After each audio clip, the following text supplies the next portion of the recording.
Welcome back. This is Vince with Convincing Sports with episode 2 of my campaign of completing all stadiums across the country. As you can see, these are the first views you see as you walk up to Fenway Park. Not as luxurious as most of the contemporary ballparks. Obviously, that has a lot to do with the fact that it was built in 1912. It cost roughly like 600,000 compared to the billions that these new stadiums are being built for, I should say.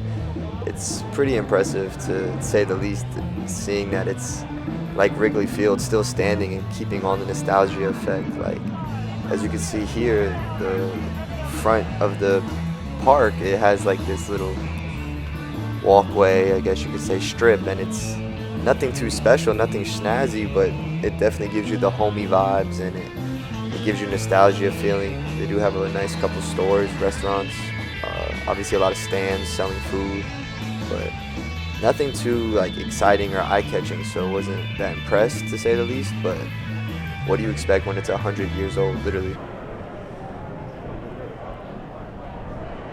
Now, these were the first views I actually saw as I walked into the stadium for the first time, and my initial reaction was really just kind of amazed at how small the stadium feels. It makes you feel like anywhere you sit, you'll be close enough to enjoy the ball game, and it gives you, like I said, more like a homey vibe. Like, because the stadium's architecture is so old, I feel like it's not as spread out, and everybody's kind of like just nearby, and the field is kind of on the same level as the seats itself, so you have a really cool vantage point if you're sitting that close, down third or behind home plate.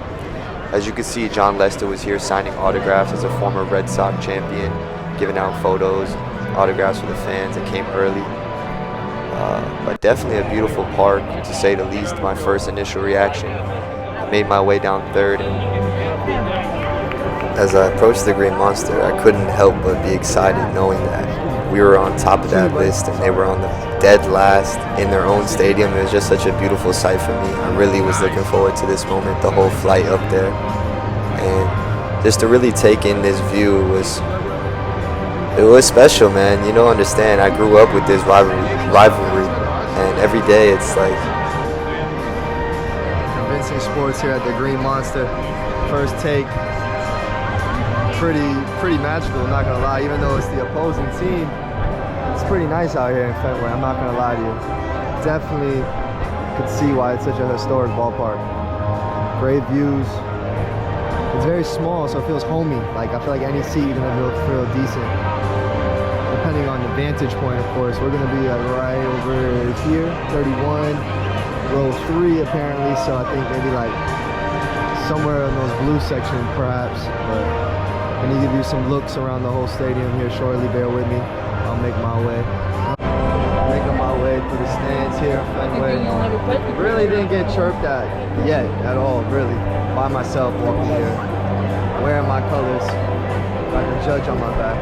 And it really has not been any type of smoke or banters in my direction. So I'm gonna go out and say prematurely Boston's pretty soft. From what I hear, they're supposed to be abusing me and stuff. I don't see none of that going on. Hopefully, we can catch some of the abuse here live on the footage, but I doubt it, since, like I said, everybody seems to be wanting to have a great night, enjoy themselves. They come in with respect. You give respect, you get respect. So, here's the home play view. You gotta make your way down the stairs. Be very wary of your decision making.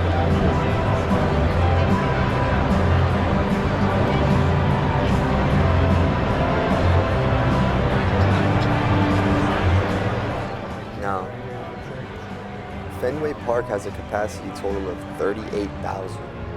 And in this specific section, when we were shopping around for our tickets, I definitely wanted to have a good seat, like right around here, but the average price was looking like $400, $500. So just keep in mind, if you're planning on wanting to sit up this close, you're gonna have to spend a pretty penny, definitely here at Fenway.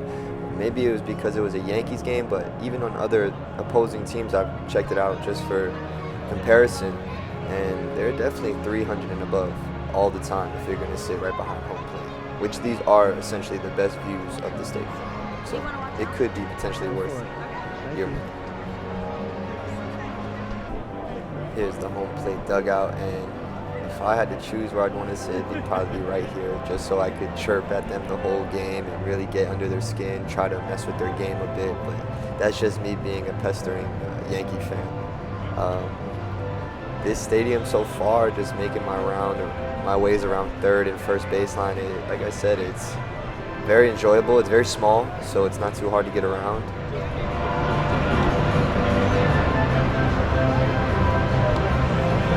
Let's get a dub tonight, boys, shall we?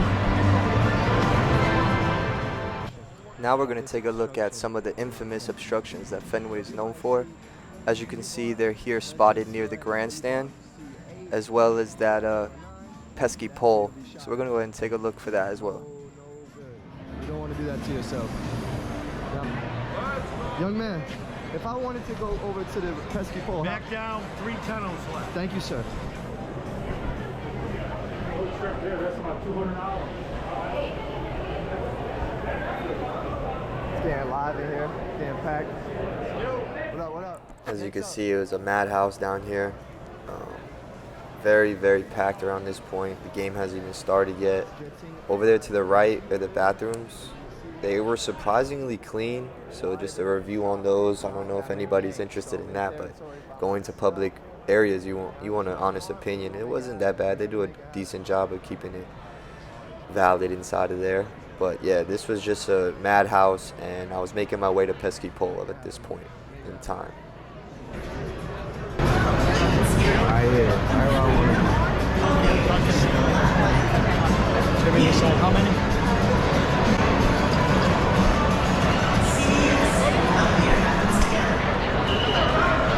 The Bostonian stuff right there, boys. True Sox fans signing the pesky pole live on Fenway Sports. I wanted to zoom in here and give you a better perspective of how much of a unique seat that really is. If you chose to sit there during the game, I think it's pretty wild. And moving forward, going on to the bleachers, this is the further part of the field. You know, you're the furthest away from all the players, if you will. And even then, like, as long as you're enjoying the atmosphere of the ballpark, it's not that bad of views, and it's quite enjoyable being around you have the bullpen right there where you can interact with your team or the visitor team, and just good place to catch vibes out here in the outfield. You might not be the closest to be able to yell at your players, but maybe you talk to your bullpen guy, your catchers. It's still interactive with the team, and it's definitely still a good spot here in the back of the outfield.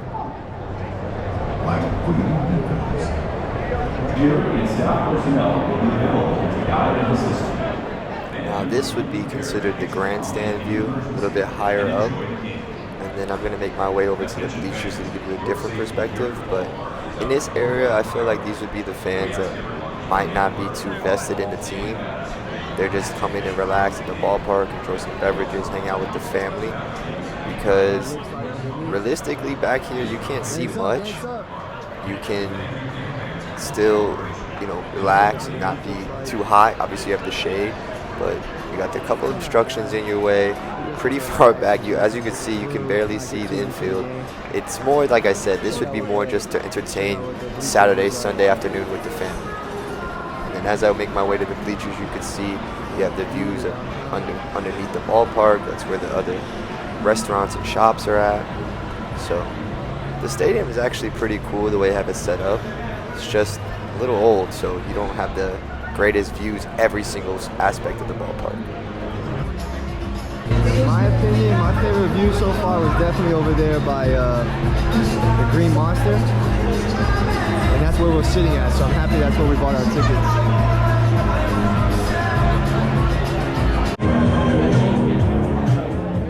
So I made my way out of the bleachers, and I kind of made it closer to center field, dead center if you will, and this really just confirmed it for me. Other than the grandstand seats, of course, I feel like there's not a bad spot in this building, and you can really enjoy the ballpark in every section of the stadium.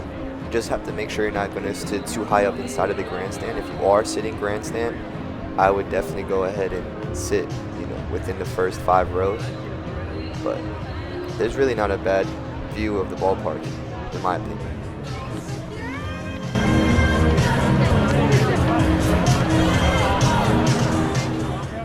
Now this would literally be dead center, so as you can see, that's the visitors bullpen right there. You have the Green Monster over to your right, and more standings above you with the Bank of America signage.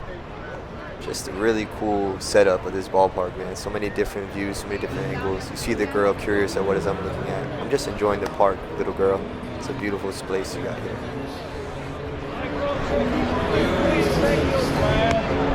Good eye there, Blue.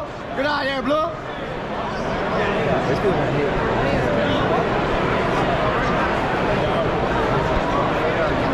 What's your opinion here about the Yanks this season?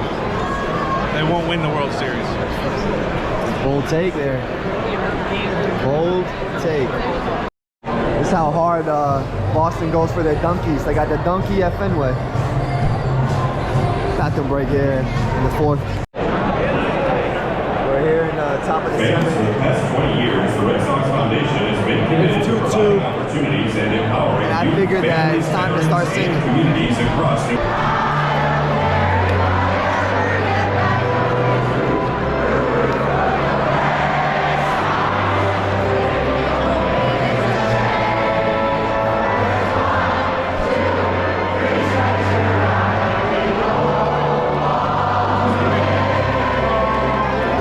IKF hit one right over there. His first home run of the year. It's pretty intense. Hopefully we close this out with a dub. I don't want to watch a loss. I did not fly all the way out to Boston to watch a loss. And I definitely did not fly to Boston to watch a loss. As you can see, IKF had himself a ball game with the go-ahead bunt to take the lead. It was a great time. And unfortunately, I only had phone footage of the Sweet Caroline, but enjoy.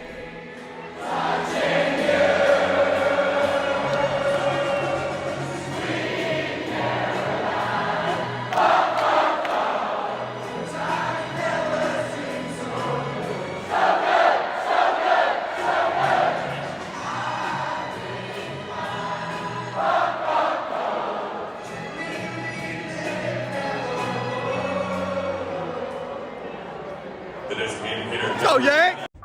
And that concludes this Fenway tour. Thank you for watching. If you made it this far, please remember to comment, like, and subscribe. I am a new channel. All the love and support doesn't go unnoticed, and it does help me get a further outreach. Football season's around the corner, so stay tuned for some more stadiums, as well as other content related to sports. Maybe a little bit more of a breakdown about Vince from Convincing Sports, explaining why the campaign was started and how I plan about going to complete it. Like I said, I can't thank you guys enough for all the initial support I got on the first video. Make sure to continue to show love on this one as well. And stay tuned. Looking forward to this journey, man. Peace.